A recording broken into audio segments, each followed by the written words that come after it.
Hello guys, स्वागत है आपका हमारे यूट्यूब चैनल सर्वविद्या में। आज हम पढ़ेंगे क्लास 10th का साइंस का चैप्टर नंबर 5 यानी 5, जिसका नाम है तत्वों का आवर्त वर्गीकरण। गाइस, ये वीडियो इस चैप्टर का पार्ट 3 होने वाला है, यानी इससे पहले हमने 2 वीडियो बनाकर पहले अपने यूट्यूब चैनल में डाल रखा है। अगर आपने नहीं देखा है तो मैं उन वीडियो का लिंक ऊपर आई बटन पर या फिर नीचे डिस्क्रिप्शन बॉक्स में दे दूंगा, आप वहाँ जाकर देख सकते हैं। और गाइस, आज की पार्ट 3 वीडियो में क्या पढ़ेंगे? आज हम पढ़ेंगे आधुनिक आवर्त सारणी के बारे में। और इससे पहले हमने क्या पढ़ा था? इससे पहले हमने पार्ट 2 वीडियो में पढ़ा था मेंडलीव का आवर्त सारणी। और उससे पहले जब हमने फर्स्ट पार्ट देखा था तो फर्स्ट पार्ट में हमने क्या पढ़ा था? फर्स्ट पार्ट हमने पढ़ा था त्रिक समूह और अष्टक सिद्धांत के बारे में। और आज की वीडियो में क्या पढ़ रहे हैं? आज की वीडियो में पढ़ रहे हैं आधुनिक आवर्त सारणी, यानी कि आज के टाइम पे जो आवर्त सारणी है ये कैसे बनी, इसके बारे में आज अच्छे से जानेंगे। और गाइस, जैसा कि आप सब जानते ही हैं कि हम 10th क्लास का जो साइंस है इसका हम पूरी प्लेलिस्ट तैयार कर रहे हैं। और आज इस प्लेलिस्ट का वीडियो नंबर 15 होने वाला है, यानी कि इससे पहले हमने 14 वीडियो बनाकर 14 वीडियो बनाकर पहले अपने यूट्यूब चैनल में डाल रखा है, अपने प्लेलिस्ट में ऐड कर रखा है। अगर आपने वो भी नहीं देखा है तो मैं आपको पूरी की पूरी प्लेलिस्ट का लिंक ऊपर आई बटन पर और नीचे डिस्क्रिप्शन बॉक्स में दे दूंगा, आप वहाँ जाकर देख सकते हैं। तो एक बार फिर आपका स्वागत है हमारे यूट्यूब चैनल सर्वविद्या में। तो चलिए बिना कोई देरी के वीडियो को शुरू करते हैं। देखिए क्या कह रहा है, मेंडलीव की आवर्त सारणी के दोष, यानी जो मेंडलीव के आवर्त सारणी के कुछ दोष थे उसको हमने आवर्त सारणी, जो हमारा आधुनिक आवर्त सारणी आया, इसे हमने पूरा कर दिया। और गाइस, मेंडलीव के आवर्त सारणी के दोष के बारे में अगर आपने नहीं देखा है तो मैं आपको पहले बता दूं, ये मैंने आपको पार्ट 2 वीडियो में पढ़ाया था। तो सबसे पहले आप जाकर पार्ट 2 वीडियो देखें, उसके बाद आपको पार्ट 3 वीडियो समझ आएगा। तो चलिए देखते हैं मेंडलीव के द्वारा बनाया गया आवर्त सारणी के दोष को हमने आधुनिक आवर्त सारणी से कैसे दूर किया। देखिए क्या बता रहा है, आवर्त सारणी द्वारा क्या हुआ कि मेंडलीव के जो आवर्त सारणी के दोष थे वह दूर हो गए। कैसे? समस्थानिकों की स्थिति स्पष्ट की गई, जो कि मेंडलीव के आवर्त सारणी में समस्थानिकों की स्थिति को स्पष्ट नहीं किया गया था, इसको हमने आधुनिक आवर्त सारणी द्वारा स्पष्ट कर दिया। और वो कैसे किया? समान परमाणु संख्या वाले तत्व एक स्थान पर समान समूह में रखा गया, यानी जो समान परमाणु संख्या वाले तत्व थे उनको एक ही स्थान पर रखा गया, एक ही समूह में रखा गया। अगला, कोबाल्ट जिसका परमाणु संख्या 27 है वह निकेल जिसका परमाणु संख्या 28 है इससे पहले आएगा। यानी कोबाल्ट जो है जिसका परमाणु संख्या 27 है वह निकल, यानी कि जिसका परमाणु संख्या निकल कितना है 28, इससे पहले आएगा। यानी पहले कोबाल्ट आएगा, उसके बाद निकल आएगा। रीजन कि कोबाल्ट का जो परमाणु संख्या है वह कितना है?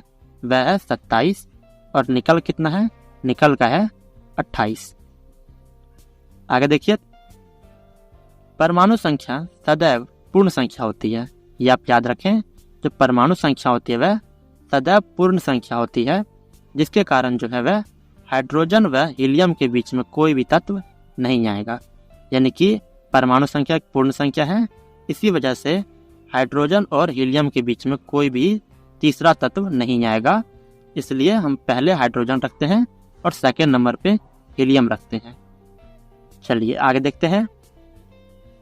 यानी देखिए आगे क्या है, आधुनिक आवर्त सारणी, यानी कि तत्व के परमाणु द्रव्यमान की तुलना में उसका परमाणु संख्या अधिक आधारभूत गुणधर्म है। यानी कि जो पीछे हमारे जितने भी साइंटिस्ट आए उन्होंने जो तत्व को एक वर्गीकरण करने की कोशिश किया, वह किस आधार पर कर रहे थे? वह कर रहे थे परमाणु द्रव्यमान के आधार पर। वह सभी तत्व को परमाणु द्रव्यमान के आधार पर एक आरोही क्रम, यानी कि घटते से बढ़ते क्रम में लगाते थे और फिर उसे सेट करके देखते थे, जिसके कारण वह कई सारे जो साइंटिस्ट थे वह फेल हो गए। तब हमारा बना आधुनिक आवर्त सारणी। और इसमें क्या किया गया? इसमें परमाणु द्रव्यमान को आधार न मानकर उन्होंने परमाणु संख्या को आधार माना। यानी कि परमाणु संख्या के आधार पर पहले हमने सभी तत्व को आरोही क्रम में रखा, यानी कि 1 को 1 नंबर पे, 2 को 2 नंबर पे, 3 को 3 नंबर पे, ऐसे हमने पहले सबको सेट किया। और उसके बाद हमने इनके बीच एक कॉम्बिनेशन देखा, यानी कि एक समानता देखा, किसमें क्या समानता इक्वेलेशन है। और उसके बाद हमने आधुनिक आवर्त सारणी को तैयार किया। और देखिए आधुनिक आवर्त सारणी के नियम क्या है, यानी किसके नियम के अनुसार क्या है कि तत्वों के गुणधर्म उसके परमाणु संख्या का आवर्त फलन होता है। जैसा कि मैंने आपको बताया कि जो आधुनिक आवर्त सारणी थे इन्होंने परमाणु संख्या को अपना आधार बनाया था, तो इसलिए क्या कह रहे हैं ये जो तत्व है, जितने भी हमारे तत्व है उनके गुणधर्म उसकी परमाणु संख्या का आवर्त फलन है, यानी कि आवर्त लेटा हुआ, ठीक है, और एक बढ़ते हुए आरोही क्रम में 1 2 3, यानी कि जिस तत्व का जितना संख्या है परमाणु संख्या वह 1 नंबर पे, फिर 2 नंबर पे, फिर 3 नंबर पे, ऐसे धीरे धीरे सबको एक आरोही क्रम में लगाया गया और उनको सेट करके देखा गया। चलिए आगे देखते हैं। देखिए इसमें क्या बता रहा है, परमाणु संख्या, यानी कि परमाणु संख्या को हम Z से डिनोट करते हैं और परमाणु संख्या अणु के केंद्र में पाए जाने वाले प्रोटॉन की संख्या के बराबर होता है। यानी परमाणु संख्या किसके बराबर होता है, जो हमारे अणु होते हैं, अणु के केंद्र में पाए जाने वाले जो प्रोटॉन होते हैं, प्रोटॉन की संख्या के बराबर हमारा परमाणु संख्या होता है। आगे देखिए क्या बता रहे हैं, आधुनिक आवर्त सारणी में 18 स्तंभ है जिन्हें समूह कहा जाता है तथा 7 क्षैतिज पंक्तियां हैं जिन्हें आवर्त कहा जाता है। यानी कि जो हमारा आधुनिक आवर्त सारणी है इसमें क्या है कि 18 ऊर्ध्वाधर स्तंभ है, ठीक है, जिन्हें क्या कहा गया, समूह, और 7 क्षैतिज पंक्तियां हैं जिन्हें हम आवर्त कहते हैं। चलिए एक बार हम जरा आवर्त सारणी को भी देख लेते हैं। देखिए ये हमारा आवर्त सारणी जिनमें क्या कहा गया है कि 18 जो है वह कितने क्या है, 18 हमारे ऊर्ध्वाधर स्तंभ हैं। यानी कि देखिए आप देख सकते हैं 1 नंबर, ये 2 3 4 5 6 7 8, ऐसे आप देखिए गिनती चलते हुए कहाँ तक आ रहा है, लास्ट 18 तक। यानी कि जो हमारे समूह है वो टोटल समूह कितने हैं, 18 है। यानी खड़े खड़े डंडे जो है वह टोटल 18 है और लेटे हुए जो डंडे हैं वह टोटल 7 हैं। तो आप वो भी देख सकते हैं कितने हैं, 1 2 3 4 5 6 और ये लास्ट में 7। यानी कि जो ये हमारे लेटे हुए डंडे हैं, लेटे हुए लाइन, इनको हम क्या कहते हैं, इनको हम कहते हैं आवर्त। और टोटल आवर्त कितने हैं, वह है 7। और जो हमारे सीधे खड़े खड़े लाइन है इनको हम क्या कहते हैं, इनको हम कहते हैं समूह या फिर ऊर्ध्वाधर स्तंभ। और ये ऊर्ध्वाधर स्तंभ कितने हैं, ये टोटल है हमारे 18। चलिए अगला देखते हैं। देखिए आगे क्या कह रहा है, आवर्त में पाए जाने वाले सभी तत्व में कोषों की संख्या समान होती है। उदाहरण के लिए लिथियम, यानी कि कितने कोष है, देखिए पहला हम पहले कहते हैं K और दूसरे को L, यानी कि K कक्ष में 2 और L कक्ष में 1। वैसे ही बैरियम, बैरियम कितने हैं, K में 2 और L में भी 2। फिर अगला देखिए इसमें कितने हैं, 2, यानी K और L। नेक्स्ट K और L, इसमें भी K और L। यानी आप देख सकते हैं हर तत्व में कितने कक्ष हैं, केवल 2, K और L, 2 कक्ष हैं हर एक में। अब देखिए इसको हम जरा एक बार सारणी की मदद से और अच्छे से समझते हैं। तो देखिए क्या कह रहा था कि जो हमारा आवर्त है, आवर्त यानी कि ये जो लेटे हुए डंडे हैं, इनमें अगर हम जाते हैं तो इसमें हर आवर्त में क्या है कि एक समान कोष होते हैं। कैसे, देखिए पहले जो हमारा कोष होता है, पहले कोष में हम केवल 2 इलेक्ट्रॉन रख सकते हैं और दूसरे कोष में 8, ठीक है। तो ये आप याद रखिए, पहले में हम 2 रखेंगे और दूसरे में 8 रखेंगे। इसके बारे में हम आगे और अच्छे से जानेंगे, मैं आपको डीपली बताऊंगा इसमें किस कोष में कितने रखे जा सकते हैं। तो आप इतना जान लीजिए अभी कि जो पहला कोष होगा K कक्ष, उसमें हम केवल 2 इलेक्ट्रॉन रखेंगे और दूसरे कोष में 8 रखेंगे। तो अब देखिए जो पहला है हमारे यहाँ पे हाइड्रोजन, हाइड्रोजन में कितना होता है, 1। तो ये 1 किस में रह जाएगा, ये कार्बन में ही रह जाएगा। यानी कि जो हमारा पहला जो आवर्त है इसमें देखिए ये है और दूसरा एक जहाँ पे है, ठीक है। इनमें आप देखिए हाइड्रोजन और हीलियम में, तो हाइड्रोजन का जो इलेक्ट्रॉन होता है वो होता है 1, तो ये K कक्ष में आ जाएगा। और यहाँ क्या होता है, हीलियम में भी हीलियम होता है 2, तो ये भी K कक्ष में ही रह जाएगा। यानी कि जो पहला हमारा आवर्त है, ये आवर्त पहले कक्ष में ही कंप्लीट हो जा रहे हैं, ठीक है। दूसरा देखिए जो दूसरा हमारा आवर्त है, दूसरे में क्या हो रहा है कि दूसरे में देखिए पहला है हमारा लिथियम, लिथियम कितना होता है, 3 इलेक्ट्रॉन। तो पहले कक्ष में कितना आएगा, पहले कक्ष में आएगा 2 अब 2 इलेक्ट्रॉन पहले कक्ष में चला गया तो कितना बचा 1, यानी कि 3 - 2 = 1। तो 1 इलेक्ट्रॉन कहाँ जाएगा अगले वाले कक्ष में, यानी कि एल कक्ष में 1 इलेक्ट्रॉन। यानी जो हमारा सेकंड आवर्त था, सेकंड में कितना बन रहा है, सेकंड में आप देख सकते हैं कि 2 कक्ष बनेंगे। ठीक है, आप देखेंगे कि जो हर लाइन है ये वाला आवर्त, इस सेकंड लाइन में हर एक में आपका 2 ही कक्ष बनेंगे। कैसे, देखिए मैंने आपको पहला का दिखा दिया। अब हम एक बार लास्ट वाला देखते हैं। लास्ट में कितना है टोटल 10, यानी कि आप यहाँ देख सकते हैं कि जो हमारा नियोन है, नियोन का परमाणु संख्या कितना होता है, वह होता है 10। तो कैसे होगा, देखिए के कक्ष में टोटल कितने मैंने आपको बताया था 2 आएंगे। ठीक है, और यहाँ पे नियोन का कितना है टोटल 10 है। तो 10 में से जब 2 गए तो कितने बचे 8। तो मैंने आपको बताया था कि एल कक्ष में मैक्सिमम कितने आ सकते हैं 8। तो यानी कि 2 तो पहले में चले गए और 8 अगले वाले में चले गए, तो टोटल कितने हो गए 10। यानी कि सेकेंड लाइन में टोटल 2 ही कक्ष आएंगे। वैसा ही तीसरे लाइन देखेंगे कि के कक्ष आएगा, एल कक्ष भी आएगा और एम कक्ष भी आएगा। ठीक है, वैसे ही अगले में एम के साथ एन भी आएगा, इसमें ओ आएगा, पी आएगा, क्यू आएगा। यानी कि धीरे धीरे जैसे हम ऊपर से नीचे आएंगे तो हमारा कक्ष की जो संख्या है वह बढ़ता जाएगा। चलिए आगे देखते हैं।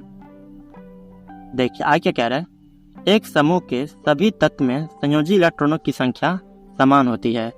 उदाहरण के लिए जो हाइड्रोजन है, हाइड्रोजन मैंने बताया था इसका परमाणु संख्या कितना होता है, वह होता है 1, यानी कि 1। दूसरा लिथियम, लिथियम में 2 और 1 टोटल था 3। तो इसका कितने कैसे जाएंगे, पहले के कक्ष में 2 आएगा और एल कक्ष में 1 आएगा। फिर तीसरा Na, यानी कि सोडियम, सोडियम में कितना होगा 3 कक्ष, देखिए के, एल और एम। और नेक्स्ट के में कितना आएगा, यानी ये हमारा पोटेशियम, पोटेशियम में कितना होगा के, एल, एम और एन। तो आप यहाँ देखिए कि सब में जो 1 है वह कॉमन है, यानी कि लास्ट में 1 ही आएगा। तो इस पॉइंट्स में ये कहना चाहता है कि एक समूह में, समूह क्या था हमारा खरा लाइन। ठीक है, तो एक खरे लाइन में जितने भी तत्व हमारा आ रहे हैं उनका जो संयोजी इलेक्ट्रॉन की संख्या है वह समान रहेगा, इक्वल रहेगा। तो आप देख सकते हैं कि यहाँ पे भी 1 है, यहाँ पे भी 1 है, यहाँ भी 1 है और यहाँ पे भी लास्ट में 1 ही है, यानी कि इनका संयोजी इलेक्ट्रॉन संख्या है वह इक्वल है। अब चलिए इसको एक बार हम चार्ट की मदद से और अच्छे से समझते हैं। यानी देखिए पहला हाइड्रोजन, हाइड्रोजन किस में आ जाएगा, के कक्ष में कितना होता है 2, तो हाइड्रोजन के कक्ष में ही रह जाएगा, यानी कि इसमें 1 ही हाइड्रोजन का, तो हम के कक्ष में 1 रखेंगे। ठीक है, दूसरा हमारा क्या है लिथियम, लिथियम कितना होता है 2, इसमें के कक्ष में तो 2 आ जाएंगे और एल कक्ष में कितना आएगा 1। वैसे ही नेक्स्ट क्या था हमारा सोडियम, सोडियम कितना होता है 11, यानी कि के कक्ष में 2, अगले में कितना आ जाएंगे 8, तो 8 और 2 10 और फिर इससे अगले वाले में 1, यानी कि एम कक्ष में 1। फिर इसके बाद क्या है पोटेशियम, पोटेशियम का होता है 11, तो के कक्ष में 2 आएंगे, फिर अगले एल कक्ष में 8 आएंगे और इससे अगले एम कक्ष में भी 8 आएंगे और जो इससे अगला हमारा एन कक्ष बनेगा इसमें 1 आएगा। तो आप पाएंगे जो हमारा 1 है ये सब जगह कॉमन है। ठीक है, और गाइस मैं आपको बता दूं जो हमारा के कक्ष है, के कक्ष में मैक्सिमम 2 इलेक्ट्रॉन आते हैं, एल कक्ष में मैक्सिमम 8, एम कक्ष में 8 और एन कक्ष में 32 तक जा सकता है, यानी कि ये टोटल इन सब का जोड़ के हम लास्ट 32 तक ले जा सकते हैं। पहले कक्ष में 2, फिर दूसरे कक्ष में टोटल होते हैं 10, तो 2 ये और 8 ये दोनों जोड़कर 10, फिर एम कक्ष में 8, यानी कि यहाँ तक में टोटल हमारा बनता है 18। 10 ऊपर हो गया हमारा और 8 ये 18, और एन कक्ष में हमारा टोटल बनने चाहिए 32, तो 18 हमारे ऊपर आ गए, तो यहाँ पे कितने आएंगे एन कक्ष में आएंगे टोटल 14। आशा करता हूँ आप समझ के होंगे। गाइस इस पॉइंट को हम आगे 6 पॉइंट में और अच्छे से पढ़ेंगे। तो चलिए आगे देखते हैं। देखिए आगे क्या बता रहा है, सभी तत्व में संयोजी इलेक्ट्रॉनों की संख्या एक समान है। आप देख सकते हैं यहाँ पे हमारी बात कर रहे हैं कि यहाँ जो जितने भी तत्व हमने लिए हैं समूह के, एक समूह यानी खारे अक्षर लाइन में जो भी हमारे तत्व होते हैं, उन तत्व के जो हमने समूह लिया है एक समूह के, उसमें जो संयोजी इलेक्ट्रॉन की संख्या है वह सारे एक समान है।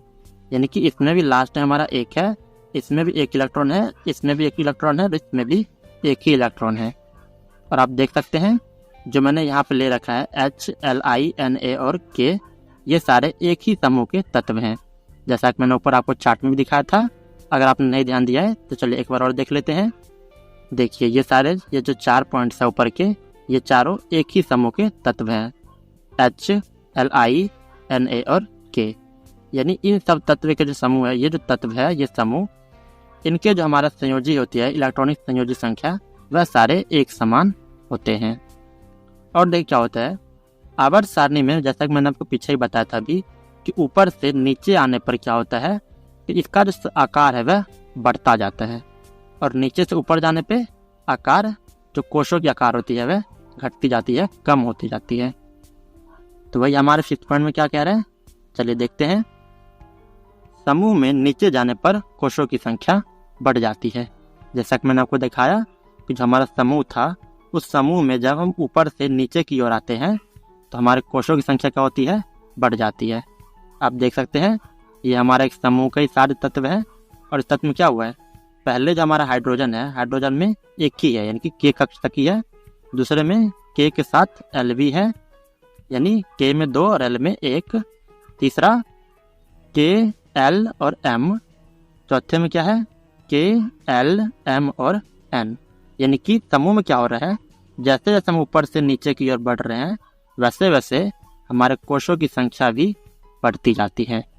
एक समूह में ऊपर से नीचे आने पर कोशों की संख्या बढ़ती है और नीचे से ऊपर जाने पर कोशों की संख्या कम हो जाती है। चलिए आगे देखते हैं। देखिए आगे क्या बता रहा है, किसी कोशों में इलेक्ट्रॉनों की अधिकतम संख्या सूत्र 2n² द्वारा निरूपित की जाती है, जहां दिए गए कोश की संख्या को दर्शाता है।